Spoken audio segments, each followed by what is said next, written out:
The law of detachment. This is the energy that I'm on right now.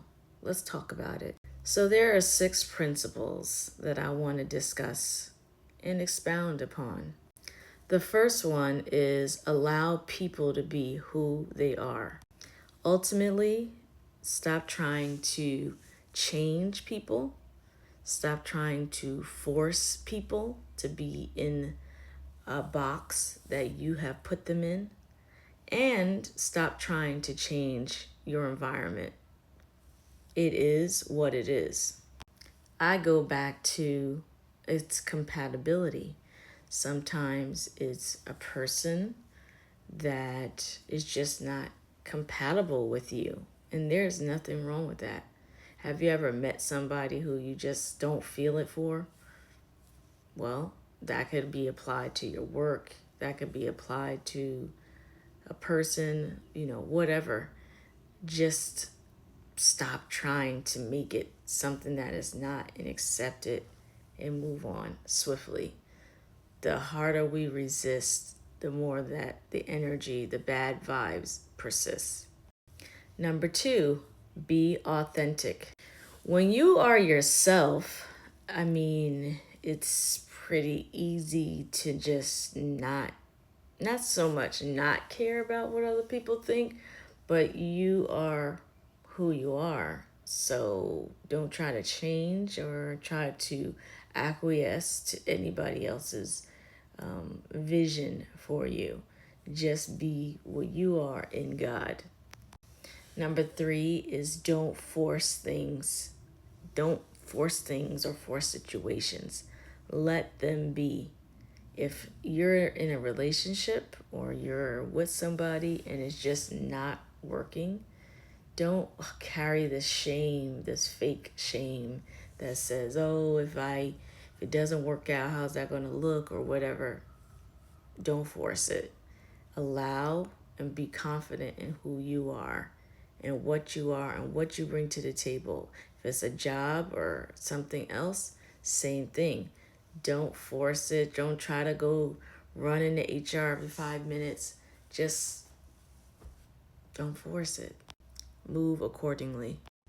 4, uncertainty is reality.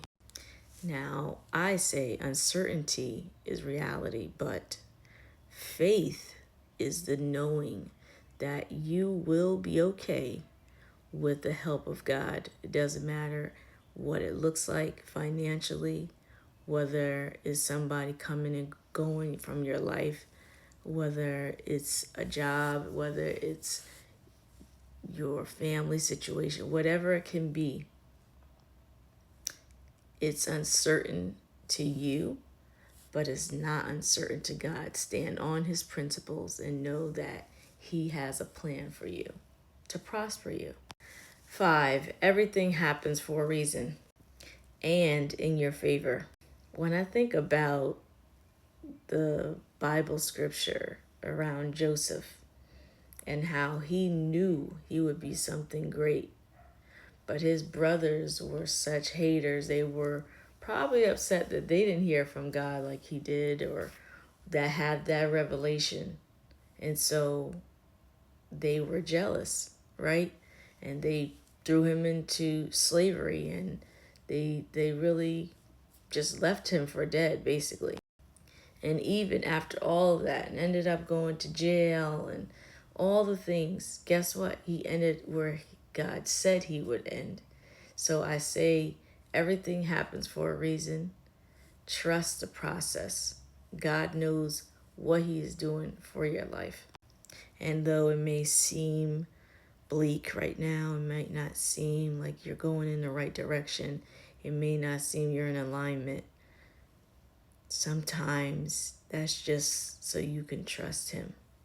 And 6, embrace the pain, the negativity, the feelings you have. Embrace it. But ask yourself, what is this pain? What is this feeling? What is this experience trying to teach me? See, our pain has more to do with our internal than it does the external. Don't blame people for your bad reactions. That's actually something narcissists do. They love, or abusers in general, they love to say, "Oh, you made me act this way. If it wasn't for what you said, I wouldn't have done this." That is a cop out. It's unacceptable and it lacks accountability. So ask yourself, if you're cut off on the highway, right? And someone just irks you, why? What is it about you that is so upsetting or upset by a situation? Because not everybody reacts the same way. Some people, like for instance, when I'm driving and I see somebody's in a rush, I let them go. You know why? Because I don't know what's going on. Maybe that person is sick. Maybe they're rushing to the hospital.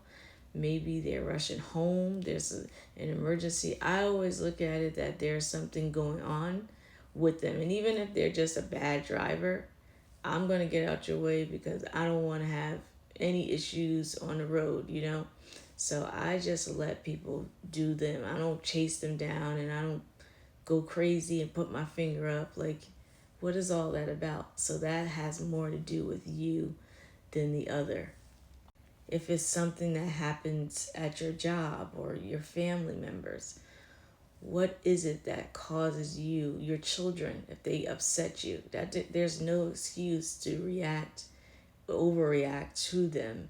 You can teach them and guide them, and you can correct them, but you should never lose your temper. That's more about you than it is about them. Trust me.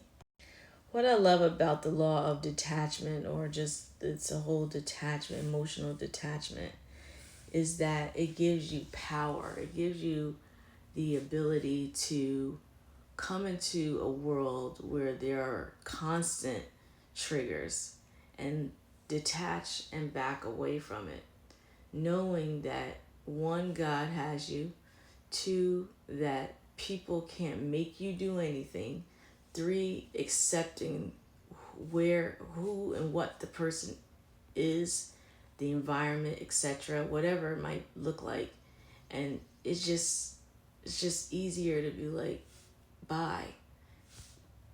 A good example might be you go to a store and they don't, properly serve you. They could be racist. They could be discriminating against you. That's true. But guess what? Guess what you can do? You can take that information and say goodbye. I'm not going to spend my dollars here. Why would I spend dollars? Why would I force a company to be something that they're not? I'd rather you be who you are and show me that you don't like me up front than to play in my face and act like, you know what I mean? So, yeah, I like the law of detachment. I hope this helps.